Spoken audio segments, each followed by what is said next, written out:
Good afternoon, everyone, and thank you for being here, and thank you to Innovation in Language Learning Conference for giving me this opportunity to share with you a project that combines two fields that I'm particularly passionate about: language teaching and artificial intelligence. Now, if we think about it, technology has always played a role in shaping how we teach languages. From pencils to tape recorders, from computers to interactive whiteboard, each innovation has changed something in the way we learn. So it is not surprising that AI has now become part of this continuum, especially if we consider that using chatbots in learning has been broadly studied since 1966 with ELIZA. However, what I found particularly interesting is the idea that AI doesn't necessarily need to replace teachers or content. Instead, it can become a creative partner in quickly designing activities that are engaging, flexible, and deeply contextualized. Also, a critical evaluation of AI output can be considered to create pedagogical alignment. Much of the current research focuses on how students interact with chatbots. For example, they use them as dictionaries, virtual tutors, or conversational partners. The increase of motivation and engagement in classes where chatbots and AI have been implemented is another point which research has concentrated on. But very few studies have explored what happens when teachers themselves take control of the AI. So when they are the one designing, adapting, and personalizing a chatbot specifically for their learners. So let's move on to this case study. The project I'll be presenting today is a teacher-created chatbot built with the platform Mizu. It was used in an Italian L2 university course to help students practice narrative past tenses, especially the passato remoto, which some of you may know can be a tricky tense even for advanced learners. The aim was not just to introduce AI into the classroom, but to use it in a pedagogical and meaningful way, that is to say, to design an activity that combines creativity and cultural learning while lowering the pressure the class might experience in conversation practice. So, I designed an AI-based learning task where students interacted with a virtual historical figure, Giuseppe Garibaldi, through a chatbot that I personally programmed. For those of you who are not familiar with Italian history, Giuseppe Garibaldi is the person here in the picture of this slide. In the next part of my talk, I'll show you how this chatbot was created using Mizu, how it was integrated into the classroom, and what kind of reactions and learning outcomes emerged from this experience.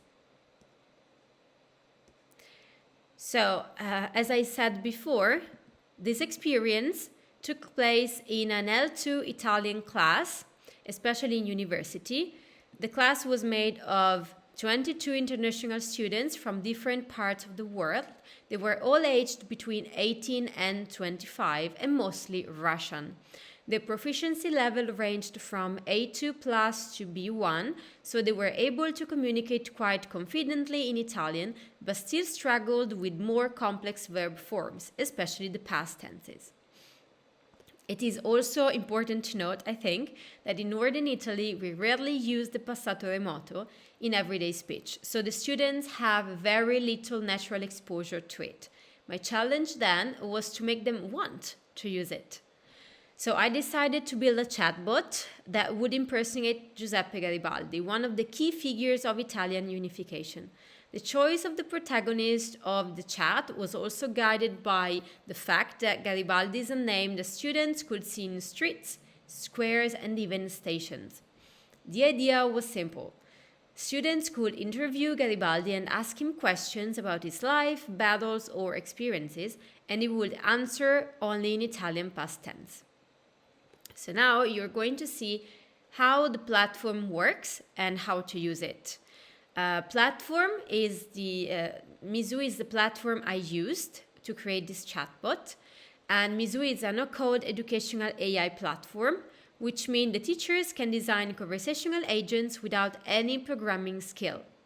It's intuitive, user-friendly, and allows for a high level of customization. So let me briefly walk you through how I set up my Garibaldi chatbot.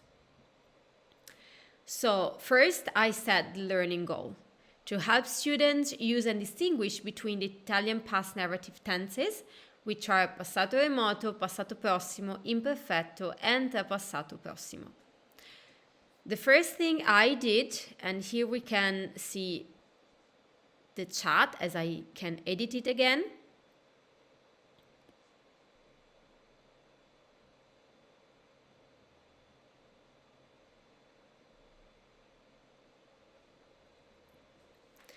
So the first step was to add a picture, an historically accurate picture of Garibaldi to the persona, and to add its name. Then I gave him a short introduction, and I also specified that he should answer only in Italian, using mainly past tenses, unless a present tense was grammatically required. While the platform allows you to add a knowledge file, which would also act as a reliable source from which the platform can draw information from, I decided not to do it. Here you can see the section for the knowledge file. In Mizu, you can write a detailed AI instruction, which is a kind of master prompt that defines how the chatbot behaves. So I told the system that it was Giuseppe Garibaldi and it should answer students' questions using only Italian narrative past tenses. I also asked that it would provide historically accurate information. As you can see it in the rules, for example, but also in the AI instructions as well. One of the problems of Mizu is that it only recognizes K-12 grading and not the CEFR levels, so the language level setup tended to be a bit imprecise, especially vocabulary-wise. A positive note is that Mizu lets the creator test the chatbot before officially launching it, and in my case, this was extremely useful. I must admit that at first Garibaldi was not easy to tame, as in the first trials it revealed he would answer using the wrong tenses, and I had to fine-tune the prompts several times. But after that, the chatbot finally responded as expected, narrating historical events in a correct and fluent Italian past tense. So once ready, I published it as a private chatbot so that only my students could access it via a link. But as you can see, you can also choose the public option. So I can show you here, it's the testing part. So you can test the chatbot and you can write. And then you just click publish if it's a new chatbot, or you can also use the update when you change some versions of the chatbot.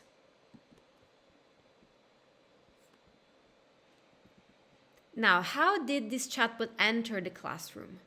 I used it during one of our sessions towards the end of the academic year, which is to say May, a time when motivation tends to drop and students start showing tiredness and distress.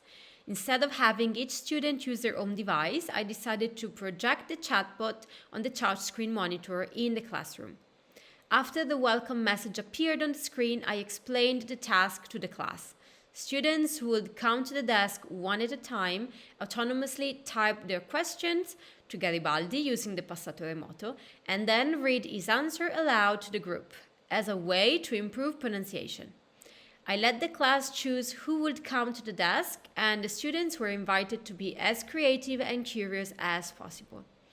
The other students listened, reacted, sometimes corrected each other, and gradually the activity became a kind of collective conversation with a historical character. So my role as a teacher was simply to guide, correct occasional grammar mistakes, or highlighting irregular forms by also turning them into review opportunities. And also I encouraged the participation from the students. The session lasted about an hour, and what I found particularly striking was how naturally students began focusing more on the content and communication rather than on accuracy. Some even started taking notes on what they learned about Garibaldi, while others discussed whether their own countries had similar historical heroes. So, what did I observe during and after this activity? Overall, the experience was extremely positive. From the very beginning, students showed curiosity and enthusiasm, as many of them were genuinely surprised to be talking with a virtual version of a historical figure they had seen on Italian street names but didn't really know much about. This curiosity was the first signal that the activity had potential. It immediately connected linguistic learning with cultural discovery, which is something we always aim for in L2 instruction, but is not always easy to achieve. As the activity progressed, I noticed a strong increase in learning engagement. In fact, what happened was a kind of collaborative construction of meaning. Before sending a question, students often discussed the grammar together, checking verb endings, word order, or even syntax, and only when they agreed, they typed it. So rather than focusing on correctness as an abstract goal, they were using grammar as a tool for communication. And that shift is exactly what we want to see in communicative language learning. Another interesting observation came from the emotional side. Because the chatbot had a clear identity, Garibaldi, students were not just talking to a bot. They were interacting with a personality, which made the experience authentic. So the students became suddenly more focused, almost as if they were listening to a real historical testimony. At the end of the session, I asked students whether there was a similar national hero in their own countries. This question opened a completely spontaneous cultural exchange. They started comparing Garibaldi with figures from their different homelands, sharing how those people are remembered and what values they represent. So what started as a grammar task turned it into a moment of intercultural dialogue where grammar, history, and personal identity came together in a natural and meaningful way. From a linguistic perspective, students clearly showed improvement in verb use. They began self-correcting and questioning why a certain tense was used, and even asking follow-up questions from time to time. I also noticed that during the chatbot interaction, students' anxiety decreased. This is consistent with what we often see in AI-mediated learning, where learners feel less judged, they take more risks linguistically, and that's where learning actually happens. At the end, the platform automatically asked students for feedback, and almost everyone selected engaging or left a positive comment. In the screenshot you can see here, for example, we have the Italian comment molto bene, which translates in very good in English. When I asked for oral impressions, they showed appreciation towards the fact that it wasn't a traditional grammar exercise, but more like a real conversation. Of course, no experiment is perfect. And this one as well revealed a few challenges and limitations, both technical and pedagogical. So in the final part of my talk, I'll briefly go over the main issues I encountered and suggest some possible improvements for the next times.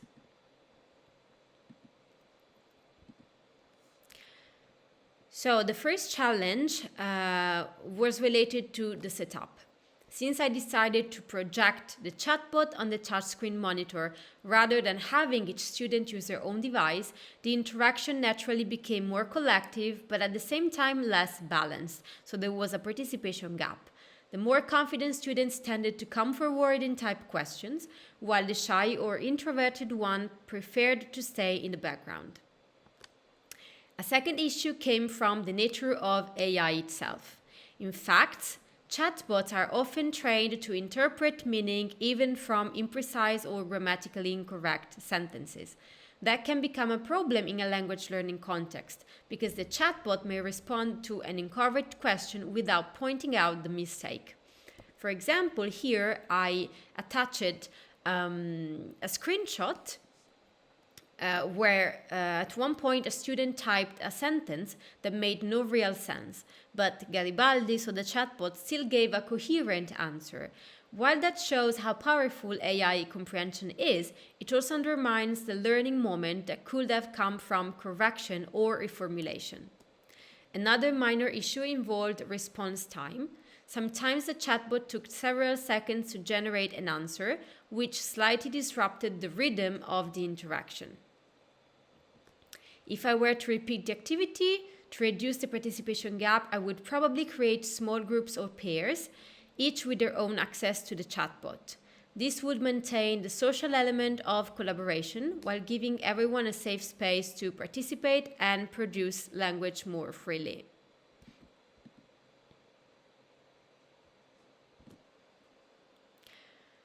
Regarding the language accuracy and the ability of AI to understand poor written sentences, in future iteration, I would like to modify the prompt to include an explicit instruction such as if a student's sentence is incorrect or unclear, ask them politely to reformulate it. This way, the chatbot itself would act as a feedback mechanism, encouraging self-correction without breaking the flow of communication. The response delay instead could easily be improved by uploading a knowledge file, which, as I mentioned before, is a small document containing the key information the chatbot should draw from. That would make the system faster and ensure that all answers stay within the historical and linguistic goals intended for the activity. This would also help to maintain the focus of the students. Finally, I experimented with the automatic grading that Mizu provides at the end of the chat. It offers a formative comment. For instance, the students demonstrated curiosity and willingness to learn, maintaining a polite and inquisitive tone. While this is not a true linguistic assessment, it can be useful as a reflection tool. In future classes, I would like to further use this activity by asking students to write a short summary or reflection based on their chatbot conversation, transforming the experience into a multi-phase learning task that links digital interaction, grammar, and writing skills. So, what can we take away from this experience? And also leading us to the end of this presentation. First, it shows that teachers don't need advanced technical skills to integrate AI meaningfully into their lessons. With the right pedagogical framing, even simple platforms like Mizu can become powerful tools for communicative learning. And finally, it suggests that AI-mediated activities can reignite motivation, especially in adult or university learners who might otherwise see grammar as something static or intimidating. When technology becomes a bridge between learners and language, we can truly transform the classroom into a space of curiosity, exploration, and collaboration. Thank you very much for your attention. And if you have any questions, now you have time to ask them.